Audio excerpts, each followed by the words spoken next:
Hello, everyone, and welcome to the second episode of Top Tang. I'm your host, Nayoha, and today we have a very special guest, the director of Being and Becoming, Anthony Fischer. Hey, how's it going? Pleasure Hey, to be here. thank you. Pleasure to have you. For the few people who don't know what Being and Becoming is, could you give a quick summary about what kind of game it is? Sure, it's a 2D metroidvania. Story takes place within a collective dream that this whole kingdom is having. You're one of these people in the dream, and the idea is that you are looking to figure out what the dream is exactly, how things have changed, and try to figure out how to fix the current situation. We have a unique combo system in the game where you get a couple different weapons, and it's a simplified combo system, so it's not like a fighting game where you got to memorize 100 different combos. We have the ability to summon some of the bosses that you defeat for attacks, and also a relic system. It's sort of like a charm system from like a Holland type thing. The difference with ours is each of the relics pretty dramatically affect how your weapons work, and they all combo together in different and interesting ways. All right, that sounds awesome. So, what games are you playing these days, and what kind of games inspired Being and Becoming? I guess recently I've been playing. I just beat. It's not a Metroidvania, but I just beat Cultic, the second episode they put out, which was really Mm. good. Obviously we've been playing all the Metroidvanias coming out, Silk Song, Blasphemous 2, uh, so on and so on. I would say as far as the inspirations, obviously Hollow Knight's everyone makes Metroidvanias. It's a little bit of Hollow Knight in there. Yeah. Um, yeah, I was. I grew up playing the Castlevania games, like Symphony Night and all that, and the Metroid games as well. And so I've always been a fan of the genre. Yeah, I would say gameplay stuff is really just Metroidvanias, and story stuff is kind of uh, more my own thing. This video is going to be published a little before the Game Awards. Do you have a nomination or prediction as to what you think will win? I didn't wind up actually voting specifically, but my assumption would be like, obviously Expedition 33 is, I think, the shoe in for it. Mm-hmm. I thought Silk Song was really good too, obviously, but I'm actually a bigger fan of the first one, if I'm being honest. Oh, okay. Um, the I still thought it was a great game, Mm-hmm. but yeah, my assumption for the who would win would probably be Expedition 33. So the game has been in development for over 5 years now. When exactly did Being and Becoming start development, and did switching from Game Maker to Unity have a major impact? Oh my gosh, it did. Yeah, that was the biggest part of the how long the development process has been. So it started off with just me. I did the programming, the art, the sound, like sound. I just grabbed sound effects. I did sort of everything. It was just a hobby project to start. I worked on it. Oof, I want to say it probably started. I mean, not the current incarnation of the game, but I really started on the project in like 2017. Um, and it was really just me learning how to use Game Maker at the time. I was working another job. I used to do iOS development, just like making phone apps and stuff like that. And they wound up uh, laying me off and giving my job to overseas people. So I didn't really want to keep doing that. So I was like, oh, I got this, kind of rough thing that I was playing with. Why don't I try to see if I can do something with it?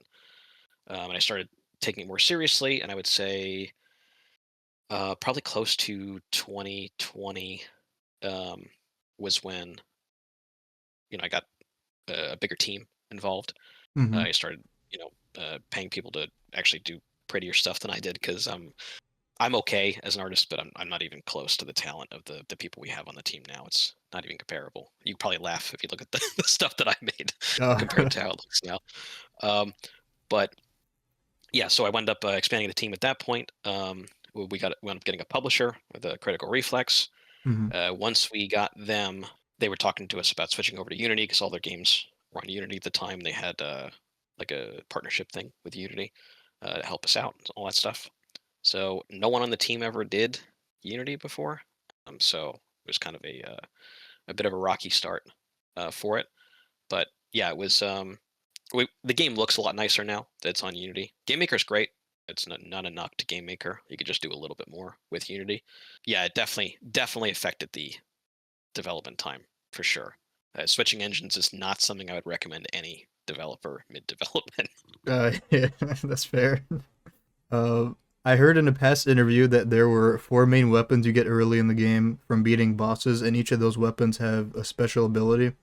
Is this still the case, and can you give a more in-depth explanation to some of these abilities? Sure. So we actually decoupled some of the weapons from abilities. Originally, we had it where like the weapon itself did an ability. There's some of that still, but it's not all just that now. We have Mm-hmm. actually more abilities in the game overall now. The game got a little bit longer. Ooh. Um, yeah, as of right now, the stuff that we've shown off, and I think that you've seen in the demo probably at this point, we had the axe and cleaver, which is that like dual wield thing, which is your super fast weapon that's has a lot of horizontal movement to it, so you can Mm-hmm. really gap close with it. We have the anchor, which is really heavy hitting weapon. I think one of the coolest features we have in the game is with that, which is the knock up, like the launching feature, where you can use the anchor to knock enemies up and away from you, and they can hit other enemies and knock them up. Basically, you can get a really fun chain where you bounce a bunch of people into each other and then off onto spikes or into walls and stuff like that. And I think we've shown off in the past staff, the tentacles being summoned. We're still playing around with that one because a couple of the combat system got reworked a little bit to do a lot more stuff, basically a lot more interesting things. But it'll probably be whereas the anchor is more about knocking stuff away. The staff is probably going to be more about knocking stuff straight up into the air for Mm-hmm. juggling more effectively in place. We have the blunderbuss, which is the little shotgun the player uses. Been playing around with that a bit with ricocheting shots where you can aim them and kind of bounce them off floors, little puzzles with ricocheting things around. Some of the abilities, you have some of your standard Metroidvania affairs, peak stuff. Like we have a interesting take on a grapple hook ability where it's almost like a swimming kind of effect Oh, through stuff. So there's a lot of fluidity. That's one of the things we've been doing with the improvements to the game is improving fluidity in combat and for platforming.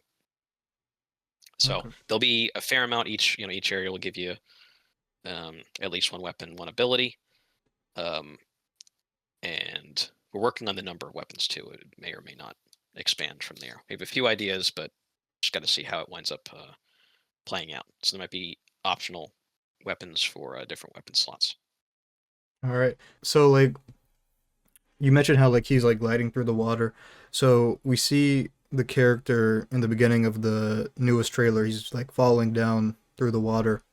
Um, and then we also see like it's kind of uh like a dream world in a sense. So like is it like I guess it goes into spoiler territory, but is it like, oh, is it all in his head? Like, is he really underwater right now? Like, is he really, this guy? Do we know that? So there'll be some of that element as to what's real, what isn't. It isn't one of those like was it Mario 2 where it's like, oh, it was all a dream, nothing mattered. it's Uh, it's not quite like that. okay. Um, but yeah, the part of the game will be discovering what is the dream exactly, like why are we experiencing this.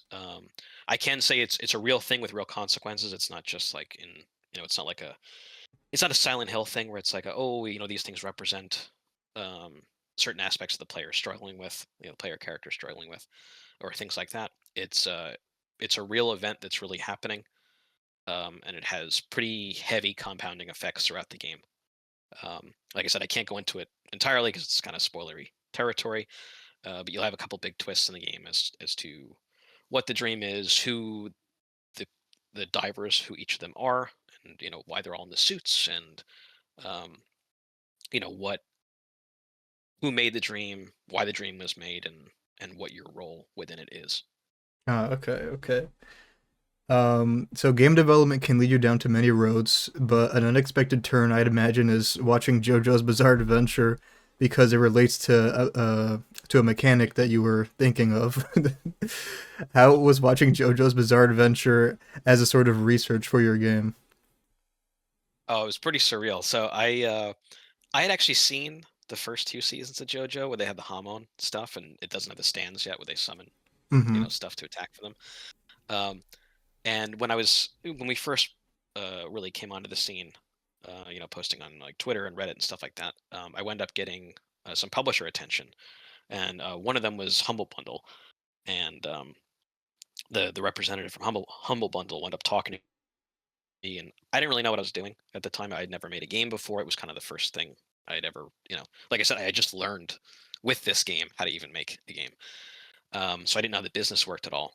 And so he was actually helping me out with, how to do like a pitch deck and stuff, and how to basically pitch your stuff to a publisher. And when I talked about this boss summoning, he was like, "Oh, like it's like stands in JoJo." And I was like, "I don't know what that means." He's like, "You have to stop what you're doing right now. Go watch JoJo season 3." And well, I guess technically it's season 2 if you go by the show, but it's like the third arc or whatever of the show. Yeah. But yeah, so I had to. I was like, okay, so I went up looking that up, and then actually in my official pitch deck, I think it was Mega Man X meets Bloodborne meets JoJo's Bizarre Adventure. I think was the actual pitch deck for advertising our game to publishers and why they should fund us. Yeah, that's a solid big three right there. Yeah, yeah. So, okay, we're gonna do a blind ranking segment. I'm sure you've seen these like over TikTok and YouTube, where I give you 5 anime or games and you have to rank them blindly because you don't know what's coming next. All right, so the first one is JoJo's Bizarre Adventure. Where would you put that? 1 through 5. Where would you place it? Oh, I see. So I got to guess as it goes. Okay. Yeah, yeah. I would say. Uh, let's say 2. 2. Okay. Well, would you say like it's your favorite, like one of your favorite animes? Yeah, it's definitely up there. Up there. I wouldn't say the show on the whole because there's a couple, arcs that I'm not a huge fan of. But I think like the part 4, part 3, uh, part 2 are definitely my favorites so far. I haven't seen I haven't read the manga. I've only seen the anime. Mm-hmm. Um, so I heard the Steel Ball Run's supposed to be really good, but I haven't seen it yet. Next up, Samurai Champloo. Oh, that's a good one. I would say 3. Ooh, below JoJo's. Well, it's tough because I already gave it to JoJo. Yeah, yeah, I yeah, might have ranked JoJo a little too high. yeah. That's the nature of the game. You never know. You never know. And then next up is Konosuba. Self in a corner. I guess I would say 4 then. All right. Next up is ReZero. It's got to be 1 or 5. Yeah. That's a tough. I mean, ReZero is really good. These are all actually really good picks. Yeah, I actually went through like some like Discord messages in the server just to like gather intel on these. I would say I have to. I would say 5. Ah, okay, okay. So that means that your number one anime is Cowboy Bebop. Are you good with that? Not a bad pick. That's not a bad. Yeah, that's that's pretty good. If you had to rearrange it, like, would you rearrange that top 3 or? Yeah, I probably put Samurai Champloo up 1. Hmm. I would say. I think Bebop's a fairly good pick. So Bebop, Champloo. I feel like Konosuba, then JoJo, then ReZero. Ah, okay. So ReZero still stuck at 5. Yeah, I mean, it's still a great show. It's just I would say of those 5, I would Mm-hmm. put it at 5. All right, all But I right. wouldn't put it low on a tier list in general, if that makes sense. Yeah, that makes sense. Yeah, I try to like pick like a bunch of good ones for the anime. But next up, we have a blind ranking of games. So same thing. I'm gonna do 5 games. Okay. First one up is Sekiro. I'm gonna say 5 on that one. I enjoyed it, but I suck at it really bad. Oh, that hurts my soul. Oh man. All right. Hollow Knight. Holland, I would probably say 1. Ooh. Okay, okay. And then Mega Man X. I would say 2. All right. And then Dark Souls 2. I've actually never played it. Um, Oh, okay. so I guess I gotta put a 4. Yeah, yeah. And number 3 is Fallout New Vegas. If you've, I think you've played that. I'm I not have sure. played a lot of Fallout New Vegas, so yeah. All right. So if you had to rearrange, where would you place these? I would just bump up Sekiro 1 just because I never played uh, Dark Souls 2 at all, so I have no opinion on it. Okay. So Hollow Knight So it staying bump at up 1, 4. Mega Man 2, Fallout Yeah, I New think the Vegas rest 3. was the rest was pretty spot on. Oh, okay, okay. If you don't mind me asking, what is your favorite Fallout? Oh, definitely New Vegas. Hmm. Yeah, it's classic. Yeah, I don't know. I have a lot of hours in it. Let me see. Steam open. I should have asked for your Steam friend or Steam account so I could see like, oh, what are the games? Sure, yeah, I can send it to you. Yeah, or yeah, I'm definitely gonna do that in the future, like before I interview. It'd be like Yeah, I have a 10 bazillion games that I never played on Steam. same. It's like all the humble bundles really add up for me. Yeah, I wind up getting a lot of stuff for. I mean, stuff because I just like games, but also like research stuff. Like I have to get every Metroidvania now and stuff that's like similar combat, styles to what we want to do and things like to see what works, what doesn't, that kind of stuff. Hmm. So I've definitely been getting more games recently than I normally would, which is already a lot. Yeah, like, do you have like a personal favorite of Metroidvania? Like I said, I would pick Hollow Knight as number one for sure. I also like I would say a close second to that. Um, oh my gosh, I'm saying it's my second favorite, and I can't remember the title. It's the remake of the original Metroid for Game Oh, Boy Advanced. wait. I kept thinking Fusion, but it's not Fusion. It's the one. It's the other one. It's the same engine, I think, for it. Similar art style. I know. Metroid. Oh man. I know. It's the first one, Like, right? oh, this is my Yes, second favorite thing. I can't remember the name. it's the remake of the Um, first one. Um, I'm just gonna search this up because yeah, I'm looking. I'm looking right now. Zero uh, Mission. That's what it's Zero called. Mission. That's what it was. I played this game like 15 times, and I can't remember the name because I'm an idiot. Yeah, Um, but yeah, I thought that game was fantastic. yeah. I love It's funny because I wasn't. Hmm? Sorry, No, no, you go first. I was gonna say I wasn't. I like. Uh, I guess I was born like Super Nintendo era, so I really Hmm. didn't play the original one that much. And when I went back to it, I was like not as, it's still neat for like the time, but it never like grabbed me. But when I played the remake, which is like the same game, I don't think it's that much changed. It's really just a visual update. So I guess Yeah. it shows to show that I was like a little bit surface level, maybe Mm. on it when I first played when I was younger. But yeah, I really enjoyed that one. Yeah. I've never even played a Metroid game in general, but I love Oh yeah, there's a Metroidvanias. Like, couple of good ones. yeah. Like I love to get Yeah, I into would say. Metroidvanias. Hmm? Oh, sorry, I talked over you. The Yeah, I think like if you're looking to play any of them, you can do a couple different ones. I don't know if you're more of a like a 3D. If you're a 3D guy, the Metroid Prime games are pretty good. I haven't played the new one. It looks like it's kind of a bit of a meme, I guess, with the with people Yeah. talking constantly, which seems to break the whole idea of the Prime games. But um, yeah, the classic ones are all good. Like Fusion's good. Zero Mission's obviously very good.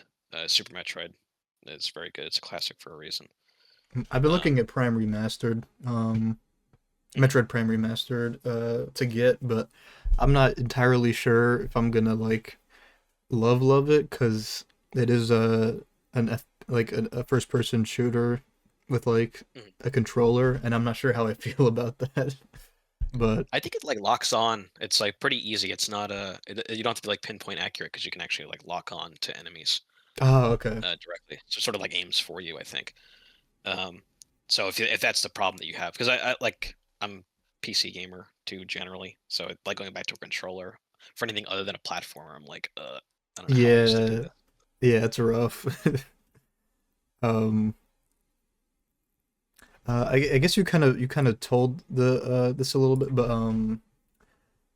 the story of like how you got funded for being and becoming about getting getting critical role or not critical, sorry, critical No worries, reflex. critical reflex. Yeah. Yeah, I was thinking critical role because because of Oh dispatch. yeah, no, it's a big name. Yeah. Yeah, yeah. But critical reflex, and like how you kind of like funded it yourself for a little bit, and how um, just how that process was getting a publisher. Sure. Yeah, I'm happy to talk about it again. Yeah, the word of advisement: don't do what I did. Hmm. When I started out on my own, it didn't cost me anything to develop initially because it was just me. But when I started bringing on people, you know, I didn't do a whole. I don't believe in the like. Not that I don't believe in revenue share, but like I feel like when you work, you should get paid for your work. Um, and so, I paid guys out of pocket for it, and I paid. Oh my gosh, I want to say it was like 2 years. 2 years of development completely out of pocket. And so Dang. every dollar I had ever saved up my whole life to that point, Hmm. I spent. I moved back in with my parents. I had literally nothing, and I borrowed money. So it's like not only did I spend everything, I was in the hole Yeah, yeah. too. Less than And nothing. yes, yes, well less, way more less than nothing than I should have. Um, so yeah, that's what I wound up doing. And I believed in the project. I was young and single at the time too, so it wasn't, not that you should ever do that, but I was in a better situation than now, Hmm. for going super reckless.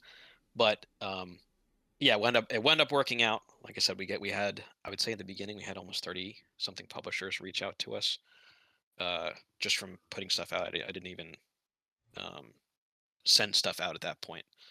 Um, and uh, we wound up going through that point, and it was still stressful even getting the publisher because, and I didn't know this, but it takes like months to go through the publishing process. Like even when you guys are both like, yes, we're on board, Hmm. stuff and the contracts and all that stuff like that, it drags on. I can't remember exactly. I want to say it was like 6 months or something. So I was like, oh, we got a publisher, we're great, and I'm like telling the guys we're good. I don't have to borrow money anymore. And then I had 6 more months of borrowing money Uh, to stay afloat while we were getting that going. Um, so yeah, it was pretty rough. I was only able to do it because I had really supportive parents, who let me stay with them and helped out a lot. And but yeah, so I would say, for anyone going out there and doing it themselves, don't do that. Very stupid. Because if I didn't yeah. land something, I would have been in a really bad spot. Um, but yeah, I would say if you can have someone else shoulder the risk for you, and you have a publisher that's going to fund you, or a Kickstarter or something like that. Um, it makes your life easier, obviously, and less stressful.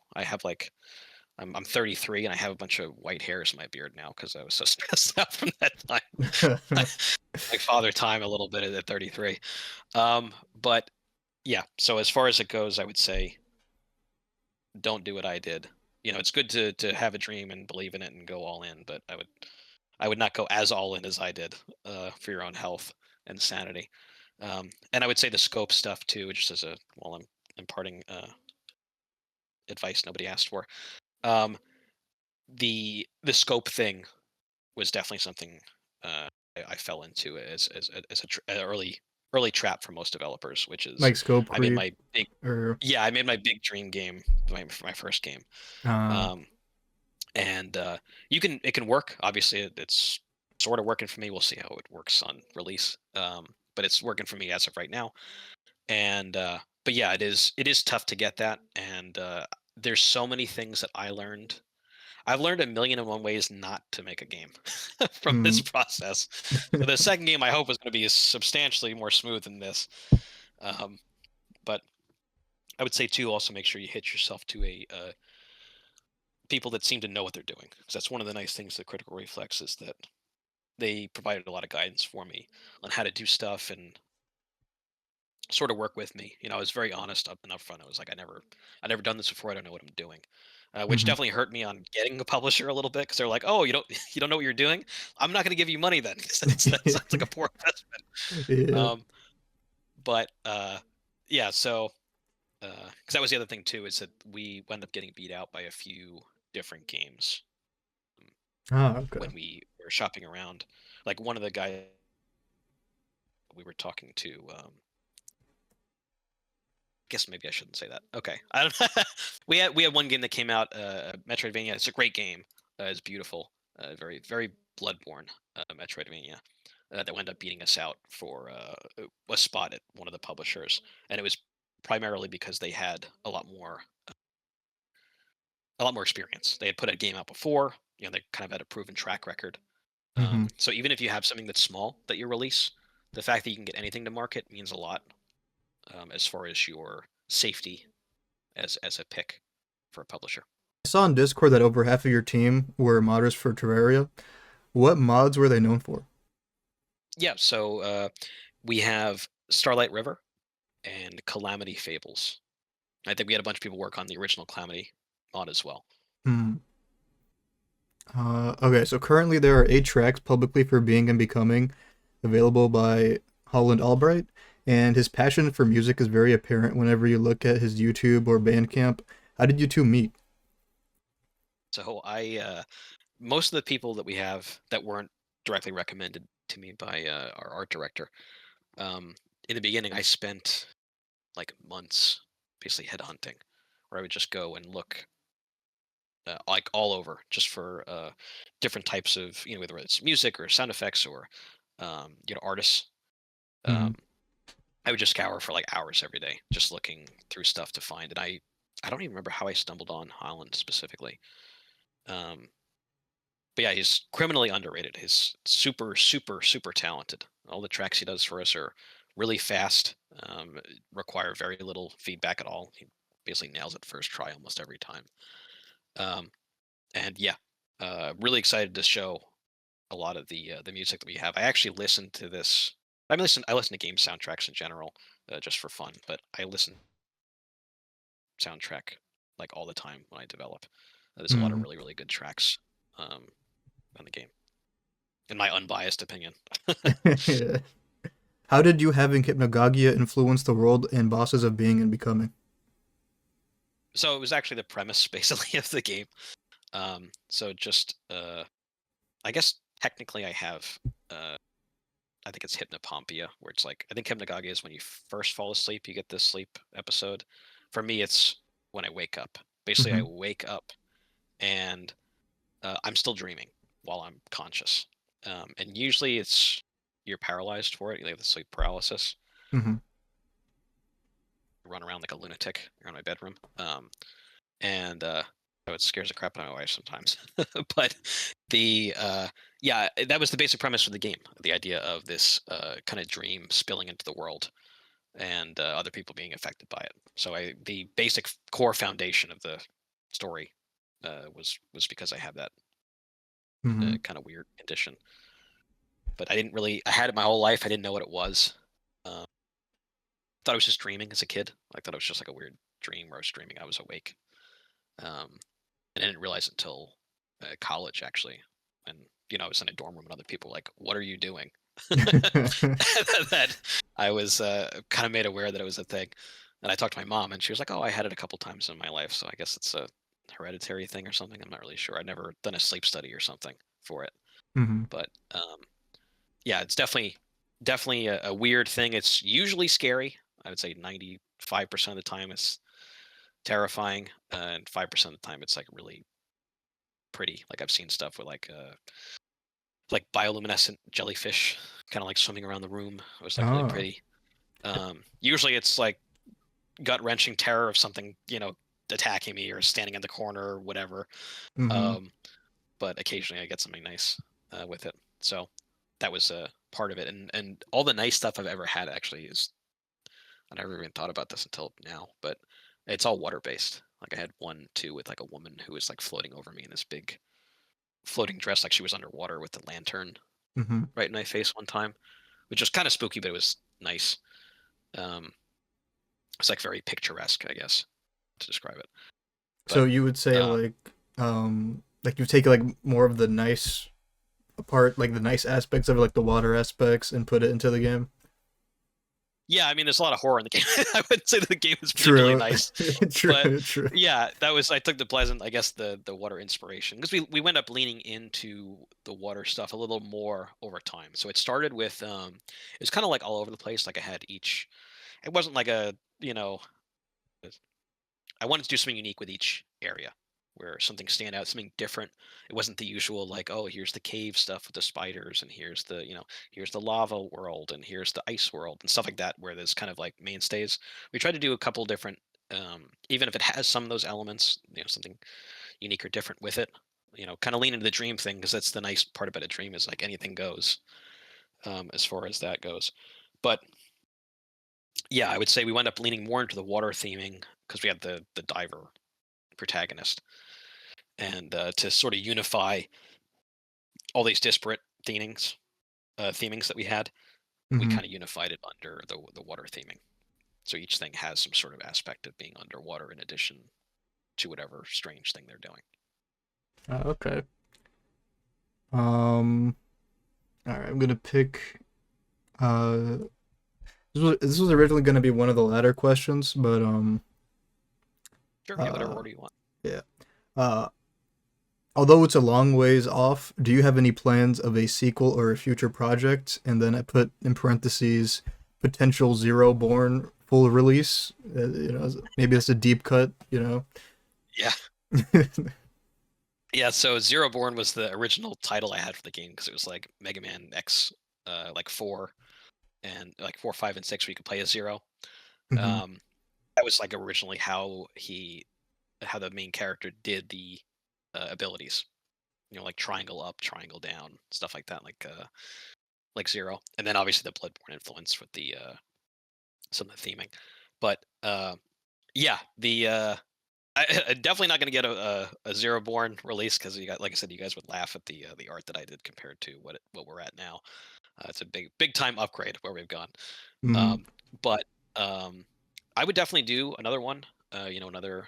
Uh, if the game did well, I'd be happy to do another game for it. We actually have a ton of stuff that we cut, like a ton. Like I said, the scope creep was real for a long time.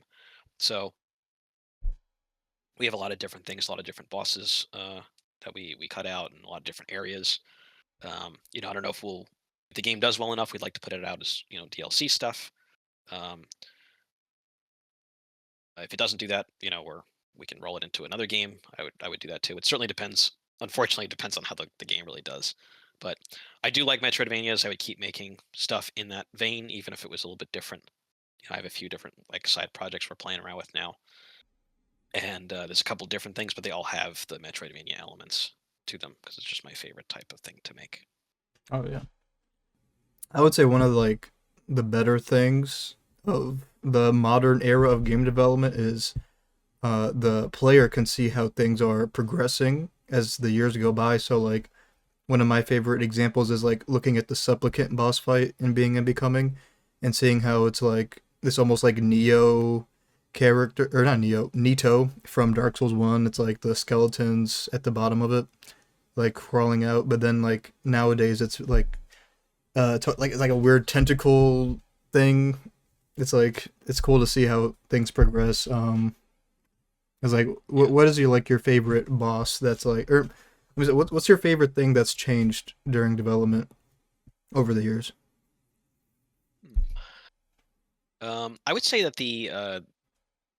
it's not a boss. I think the combat system is like way better than it was. The combat system we used to have was a little bit closer to I would say closer to like a more Souls like thing where it was like a lot slower, more deliberate. We Hmm. really sped up a lot of the stuff and added some not some like spectacle fighter stuff like a Devil May Cry, but a little bit like that. Some elements with the juggling enemies and knocking them up and stuff like that, and then just faster, just much faster gameplay. As far as bosses go, the supplicant definitely got a big time facelift, and I think she went through a lot of iteration for it. Hmm. But I think one of the cool ones, actually, you guys can see in the demo build that we're putting out, is the Mother Superior boss fight that we have. She started off as a mini boss that you're supposed to see before the supplicant, and because I can't do anything simple because I'm a lunatic, it wound up just becoming a boss. We added so many attacks to her, Mhm. um, but she went through a lot of iteration. Like we had a design initially. It was like a fight with minions that she would summon minions, and then all her attacks would kind of influence. They would bounce the minions around as projectiles and all this other stuff. Then it became a purely projectile boss, and then now is like, I think, pretty standout. It's a very unique uh, gimmick, and I think it's going to be, I hope, the most memorable part of the demo, and it should be a good gauge for people as far as like what they can expect from boss fights from the game. Okay, okay. That's exciting. Okay, so in Being and Becoming, it seems like the choices the player makes during exploration has more impact on the world than, let's say, like dialogue choices. Would you say this is accurate? So we originally had a little bit more world-changing effects based on the direction you started. We end up having to scale it down a little bit for scope, but you do have a bunch of options on where you can go each part of the game. It's not like you're not getting railroaded down a path where you must go, this area, this area, this area in this order, and it's more of a. Some games will do that with Metroidvanias where they kind of like it's kind of like guided, sort of, where it's, oh, you can dip into areas for a little bit, but you can't explore them really until you do the main path first. We do have a couple different open selections where you're always doing at least a fork, as two options to which one you can go to first, and it goes from there. So there's some stuff that affects the story based on, because obviously when you go in different orders, it can affect the story a little bit, depending on which you go to. But it's not like just to clarify, it's not like an RPG game where it's like there's this giant branching path system where you can radically change the ending based on your decisions throughout or anything like that. All right. I've played other Metroidvanias, and like backtracking and exploration feels kind of pointless because it doesn't feel very rewarding to backtrack or explore in modern Metroidvanias. So how would you say that you've combated this?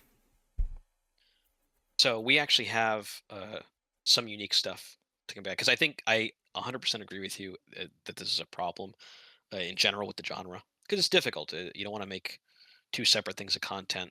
A lot of times they have, you go through an area and you come back and you have like an air dash now or something, and you get like a health piece or something, and that's it. That's all the reward that you get. Mm. What I can say with our game, and you'll actually get to see it in the demo. I think it's going to be along with the Mother Superior boss fight. It plays into actually how she works.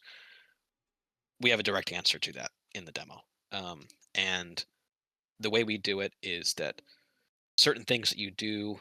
Now, it's not in every area, but in some of the areas in the game, some of the things that you do can change when you come back through them. So things might change with time. If you come back to this area later in the game after a certain story point, things might be different, um, or even right after. So one of the things you'll experience in the demo is you'll go through an area and then have to go back through the same rooms, and things are going to be very different. It's not the reason why it's not done this way a lot is it's very resource intensive to basically doing an area twice. If you want to do it right, have a really different experience going back through, um, it can be very, very resource intensive. So that's why it's not done in most games. Mm. Okay. On a scale from Sekiro to Spyro, how difficult would you say Being and Becoming is? That's a good scale. Um, I would say it's not quite Sekiro because I like I said I sucked at Sekiro. I like the parry games in general, Mhm. but I just never. I didn't click yet with. I gotta give it a chance again later. Oh, yeah, it's like I think when I it got to like Lady clicks, it Butterfly or just something. there's no other game like Sekiro when it clicks. Uh, I'm a filthy roll spammer, so I have to Mm. like reframe my gameplay. Um, but yeah, as far as difficulty goes, I would say it is. more towards the difficult side.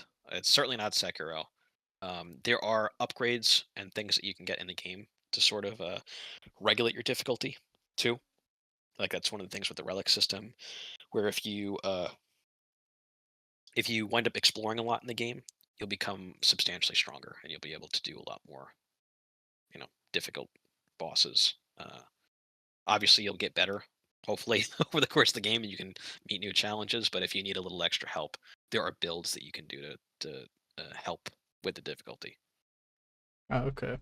So in my opinion, Silksong, the way that they like handle movement with the new crest system, or I guess I think that it's under a different name now, but there's like tools and crests compared to the badges.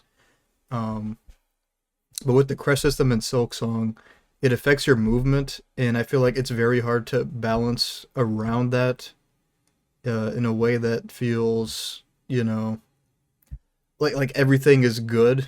Everything is like every viable, like everything is not a viable option in Silksong. I feel like there's some clearly better options than others when it comes to the crest system. So how do you like manage that? Yeah, it's definitely difficult. I mean, I experienced something similar. I actually bounced off a Silk Song in the beginning, personally, Hmm. because of the that diagonal dash. Oh I yeah, hated that. yeah. I did the is it the Hunter's Path or something? That really difficult, like the bouncing off section with all the thorns. I did that Oh whole yeah. thing. Like I think it was like the first area I went to after the main, after your initial start, Oh, so you and I didn't did have that like whole. the floating ability? You didn't have that? No, I did not. No, Oh, I did that okay. whole thing with the angle dash. I'm like, this is insane. And I thought that was what the game was going to be like. It wound up Hmm. being easier after that, and I got the. This is the Hunter's Crest. Is that the one where it gives you like the normal down slash, I think it's the the bow Wanderer crest. wanderer? Okay, Yeah. um, that makes sense with the name. But yeah, so once I got that, I enjoyed the game a whole lot more. But yeah, no, it's definitely very difficult to balance this stuff, especially when you have a lot of things. Um, with us, what we've been doing, we're trying to get a couple of the hopefully have it in time for the demo for you guys, some of the relics ready. But what we've done with it is there are more enhancements on your base move set. We have a few different things that sort of interact. I mean, any game you make, you're probably gonna have things that are just better than other things. I think it's True. kind of hard to not have that issue. Um, but the thing that I'm trying to do with it is when I design these things, they have a couple different applications.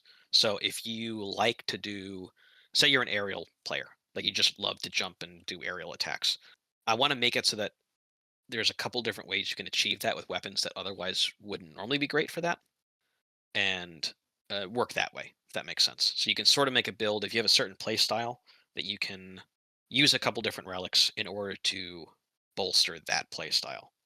So even if that play style is not optimal, say, you could have a couple different things that sort of make it more optimal, I guess, Hmm. with it. But yeah, it is a really tricky balancing act, especially the more you have, the more tricky it gets, especially when you put it out to people, because you can test internally with your team of, however many you have, 2, 10, 20, even 100 people on your team. Once you put it out in the world and 50,000 people play it. It's like you get more combinations than you could ever have thought of really on your own, Yeah. especially when you have a lot of different stuff. So it kind of gets out of hand quick. But yeah, as far as what we're trying to do, we're trying to balance it based around play style. So if you in the demo, you'll get to see how all the different things can actually work together. I hope if we can get it in time. We have the charms we're working on right now. We have stuff with launching enemies with normal basic attacks, and even stuff with. I actually have a charm working on right now with animation canceling, where you can continue an attack. So, for example, the anchor has a very long wind up. It's a big heavy weapon. If you cancel the attack with a dodge, the charm will actually continue. It'll create a little ghost version of you that continues Uh, the attack. So you can use it to a weapon that would normally be very difficult to use in a lot of situations. It requires really good timing. It mhm. does less damage with this. It's not as effective, but it would allow you to still launch enemies and even dodge where they're going to land, so you can follow up almost immediately on them. So it really changes how you. how you would usually use that weapon. That's what we're trying to do. We don't have any like you get 5% more damage terms or something in the game. It's all trying to change how a weapon works so that you can craft a type of play style for it. And since you can change them out whenever, you can, you know, do different ones for different bosses if you're having a hard time.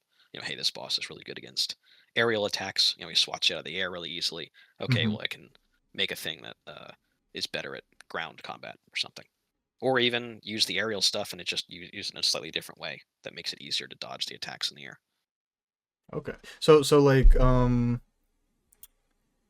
so you always have access to those main four weapons, right? During after you beat those early game bosses. Yes, yeah. So right now the base move set, the base set of weapons is something you have access throughout the game. Okay. Um. But you have to unlock them. You don't get them all at once. Okay. Good. Okay, yeah. Because that would be overwhelming. I feel like for some.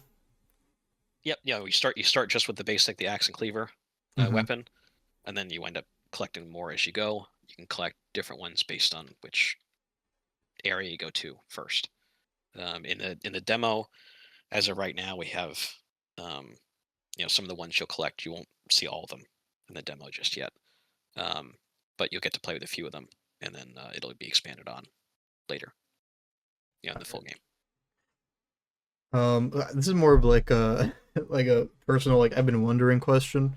So like there's like a chain around the player character, and then there's like a thing following him, like right behind him, like a little star thing. I'm not sure Mhm. how to describe it, but like, what is that exactly? Without like getting too much into spoilers, like, what does that Oh do? no, it's not a spoiler at all, so I'm happy Oh, to okay, talk about it.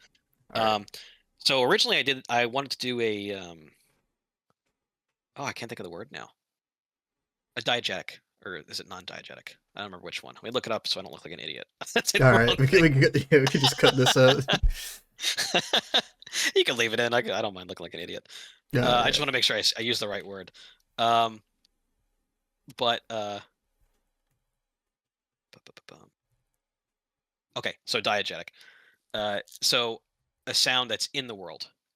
So I said sound, and this would be a visual. The idea, instead of having a HUD where you had like, hey, the health is up here, you'd have the chain links, and the links would represent your health. And as the chain shrank, originally we had different color links, where it was like the blue links for your health, and the chain would shrink as you took damage, and the little Mm, points were health charges, so you could heal based on the number of endpoints on the chain. We wound up changing it because when you run around like a lunatic and attack and do stuff, it's really hard to keep track of it. And we are having issues with players actually seeing how much health they had. They would just die and go, "What the heck? I thought I had health left." So I wound up actually doing a normal HUD in the game, but we still have that feature. It still works the same, but it's not the only indicator. You can actually just look in the corner for your health. yeah, that's good. Um, it seems we're only a few weeks from the demo launching on Steam and a potential Kickstarter launch. Is there any specific part of the demo you are most excited for fans to finally interact with? Oh yeah, yeah. I think I mentioned earlier the Mother Superior boss fight, and that whole area, the Aqueduct of Jerwan is the name of the area. That area in particular, I think, is pretty cool, um, and I'm very much looking forward to what people think of it. Um, has I we talked about it a little bit. I can talk about it. The rift system that we have in the game, um, where rifts open up and then change the environment. Hmm. Um, we have that throughout that area, and we use it in a couple really interesting ways to change up how the level structure works and how the boss fight works. I think it'll be very memorable. All right. Um, and last question, do you have any advice for future game devs that are just starting out? Yeah, just do it. I for the longest time, um, I was like, oh, I don't have a team. It'll be hard to learn or whatever. Hmm. And because I always wanted to make a game since I was a kid. I used to spend time designing stuff. I have like whole notebooks, somewhere I'm sure saved up with just millions of ideas for stuff. It used to be something I just did for fun, but I was so intimidated by programming, and I didn't. I wanted to do it all myself, and the thing I realized as I got older is like, just do it. Like it's not uh, anyone, especially now with all the tools on YouTube and stuff like that. It's easy to learn how to do stuff. Game Maker is uh, a great learning tool. Yeah. If you're doing 2D games, I don't know. I think they have support for 3D, but I don't think it's very good. Or at Yeah, least they I don't do. remember it being very good.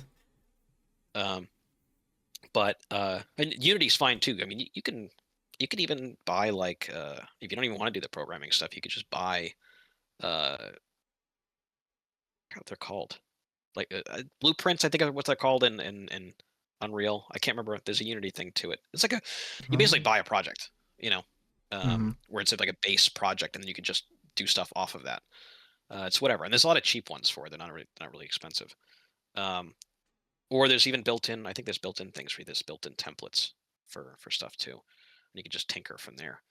But really, just do it. It's the only person stopping you from doing it is you, usually, and it's easy to get into. It's not easy to do. It takes a lot of time and effort. But if you're willing to do it, there's a huge helpful community. Between YouTube, between Discord, all this other stuff. I mean, I even had help from people like when I was looking for a publisher. I just reached out to a couple different developers, and not everyone will answer you, but I think more often than not, I got answers, and people were genuinely helpful and nice. And it's not a big industry, so everyone's kind of, and it's very passion based, so everyone's pretty cool for the Mhm. most part. Um, but yeah, just jump into it. I would say early projects, keep them smaller. You can still make your dream game. I'm not saying not to do that. I did it. Um, but I think that if you start with something smaller and build up to something more, it'll be easier for you to not have as many mistakes as I made on my game. Um, and yeah, once you get the feeling of how, because you realize that with finishing stuff, it's this is saying for it. What is it? The last 10% is 90% of the project. It's definitely true. I'm realizing it now with the demo we're trying to ship. We're trying to get everything ready, Mhm. and it's like the content was done a while ago, and it's like you're scrambling to get everything polished up and the bugs stomped, and you realize when you put it together, oh, this didn't work, or needs to be smoothed out, or added something needs to be added or removed, whatever. But yeah, uh, I would say if you're anything like me, uh, stop putting it off and just do it. Um, and you can. I really think anyone can make a game. I think you can be like dumb as rocks and still be able to make something with it, as long as you were serious about it and willing to learn and willing to put in the time and effort. Yeah. And that goes Anyone for could anything too. It's cook. not just games. Yeah. Yeah, 100%. I think as long as you're not talking about like quantum physics or something, you're probably you can probably do pretty much anything if you really put your mind to it. I genuinely believe that. Yeah. So, yep, that is it. That is a wrap. Thank you so much for spending your time, taking time out of your day for this podcast. Yeah, thanks for having me.